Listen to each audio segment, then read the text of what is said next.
প্রিয় দর্শক, সাজ্জাদ কাদিরের প্রীতি এবং শুভেচ্ছা নিন। এই মুহূর্তে আপনাদের সামনে কথা বলতে এসেছি যুদ্ধবিরতি লঙ্ঘন করে বড় বিপদে পাকিস্তান, এই প্রসঙ্গটা নিয়ে আপনাদের সামনে কথা বলবো। গতকাল বিকেলবেলা ভারতের বিদেশ সচিব ঘোষণা দিয়েছিলেন যুদ্ধবিরতির।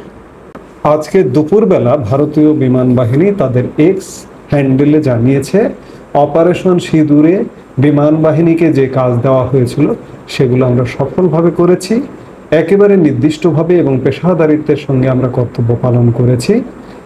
জাতীয় স্বার্থে এই অপারেশন চালানো হয়েছে, তবে এখনো অপারেশন চলছে।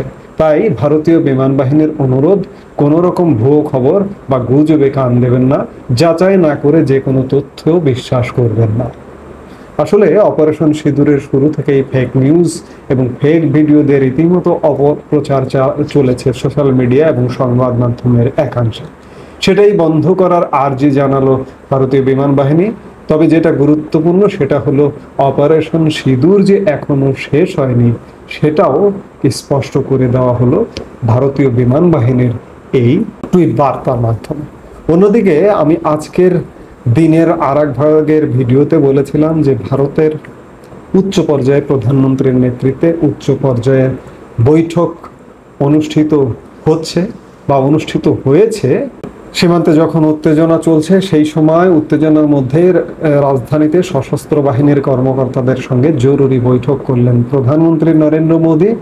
বৈঠকে উপস্থিত ছিলেন সশস্ত্র বাহিনীর সর্বাধিনায়ক CDS chief of defence staff Anil Chauhan, সেনাপ্রধান উপেন্দ্র দ্বিবেদী, বিমান বাহিনী প্রধান, নৌবাহিনী প্রধান এবং জাতীয় নিরাপত্তা উপদেষ্টা অজিত দোভাল, বিদেশ মন্ত্রী এস জয়শঙ্কর এবং অন্যান্য শীর্ষ কর্মকর্তারা।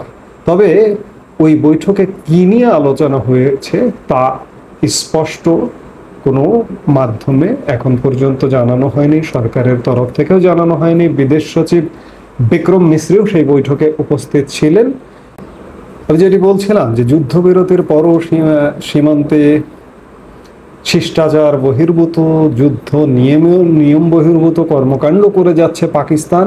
এই পরিস্থিতিতে পাকিস্তানকে উচিত শিক্ষা দিতে সীমান্তে সেনা কমান্ডারদের পূর্ণ স্বাধীনতা দিলেন সেনাপ্রধান উপেন্দ্র দ্বিবেদী। সোমবার বৈঠকে বসতে চলেছে ভারত ও পাকিস্তানের director general of military operation বা ডিজিএমও। এর আগে সেনাপ্রধান স্পষ্ট জানিয়ে দিলেন সীমান্তের ওপার থেকে কোনো রকম হামলা হলে তৎক্ষণাৎ যেন পাল্টা মার দেয় সেনা। আজকে আরেকটি খবর জানা গেছে, যেটি প্রধানমন্ত্রী নরেন্দ্র মোদীকে মার্কিন ভাইস প্রেসিডেন্ট জেডি ভান্স গতকালকে ফোন করেছিলেন এবং ফোন করবার প্রেক্ষিতে নরেন্দ্র মোদী বলেছিলেন যে ওরা গুলি চালালে আমরা গোলা ছুড়ব। মার্কিন ভাইস প্রেসিডেন্ট জেডি ভান্সকে জানিয়ে দেন প্রধানমন্ত্রী নরেন্দ্র মোদী। গতকাল পাকিস্তানের আহ্বানে সাড়া দিয়ে সংঘর্ষ বিরতিতে রাজি হয়েছিল ভারত। এই শান্তিপর্ব মধ্যস্থতা করে আমেরিকা সূত্রের খবর। তখনই মোদী ভান্সকে জানিয়ে দিয়েছিলেন পাকিস্তান বেয়াদবি করলে রেয়াত করবে না ভারত, পাল্টা জোরালো জবাব দেওয়া হবে। অর্থাৎ সব কিছু মিলিয়ে সংঘর্ষ বিরতি বলুন, যুদ্ধ বিরতি বলুন, যুদ্ধ বিরতি হয়েও কিন্তু বিরতি হলো না।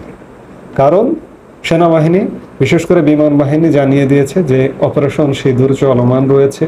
ভারতের সেনাপ্রধান উপেন্দ্র দ্বিবেদী সীমান্ত অঞ্চলে তাদের কমান্ডারদের বলে দিয়েছেন যে ওরা আঘাত করলে পাল্টা জবাব দিতে হবে। এদিকে প্রধানমন্ত্রী নরেন্দ্র মোদী উচ্চ পর্যায়ের বৈঠকে গুরুত্বপূর্ণ সিদ্ধান্ত নিশ্চয়ই নিয়েছেন, যে সিদ্ধান্তে এটি আছে যে কোনো ছাড় নয়। আবার আমি আজকেই আরেক ভিডিওতে বলেছিলাম যে ভারতীয় জনমত, গতকালকে যুদ্ধবিরতির খবরে ভারতীয় জনগণ কিন্তু সংক্ষুব্ধ হয়েছিল। আজকে আমি আলামত পাচ্ছি যে আজকে ভারতের আবার যুদ্ধ নিয়ে, বিশেষ করে পাকিস্তানকে শায়েস্তা করার খবর নিয়ে ভারতীয় জনমত আবারও তুঙ্গে। ভারতীয় জনগণের অন্ততপক্ষে সমর্থন আছে পাকিস্তানকে শায়েস্তা করবার জন্য, জঙ্গি পাকিস্তানকে, বেয়াদব পাকিস্তানকে।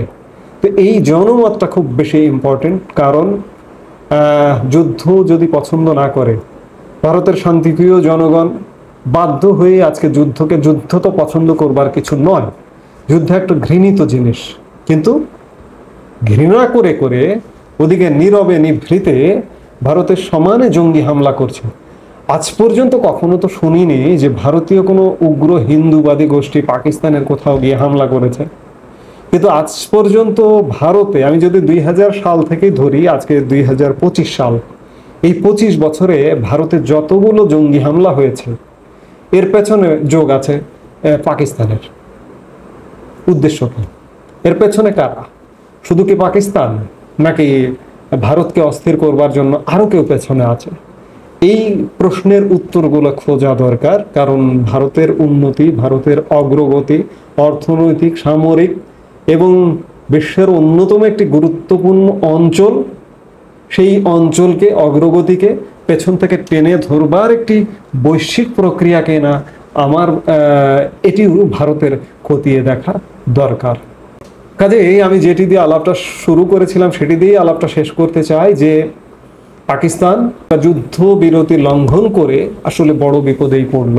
কারণ ভারতের অভিযান চলমান আছে। মার্কিন যুক্তরাষ্ট্র যতই মধ্যস্থতা করুক না কেন, কিংবা নেপথ্যে মার্কিন যুক্তরাষ্ট্র পাকিস্তানকে যতই সমর্থন দিক না কেন, সমর্থন কিছু কিছু ক্ষেত্রে যে দিচ্ছে না এটিও বলা যায় না। এই যে IMF এর ঋণ পাকিস্তানের জন্য ছাড় হলো, এটি একদম পরিষ্কার দিনের আলোর মতো যে মার্কিন পৃষ্ঠপোষকতায় IMF এর ঋণ ছাড় হয়েছে এই যুদ্ধ অবস্থার মধ্যেও। তো কাজেই নেপথ্যে মার্কিন পৃষ্ঠপোষকতা আছে, সেটি উড়িয়ে দেওয়া যায় না। কিন্তু সত্যিকার অর্থে এই যত পৃষ্ঠপোষকতায় থাকুক না কেন, ভারত শক্তি, সামর্থ্য সব কিছুতে এগিয়ে রাখতেই হবে ভারতকে। সেই জায়গায় আসলে বড় বিপদের দিকেই যাচ্ছে পাকিস্তান। পাকিস্তান যদি এখনো ঠান্ডা না হয়, পাকিস্তানের কপালে আসলে দুঃখ আছে, এবং আমাদের এই উপমহাদেশ বড় ধরনের একটা যুদ্ধ প্রত্যক্ষ করবে যে আমরা সেদিকেই মনে হয় যাচ্ছি, সেই পরিস্থিতির দিকেই যাচ্ছি। এই মুহূর্তে এ পর্যন্ত। সবাই ভালো থাকুন, সুস্থ থাকুন। আমাদের ভিডিওগুলো নিয়মিত পেতে সাবস্ক্রাইব করুন Sajjad Kadir and the legends YouTube channel এবং লাইক, কমেন্ট, শেয়ার করে সাথে থাকুন।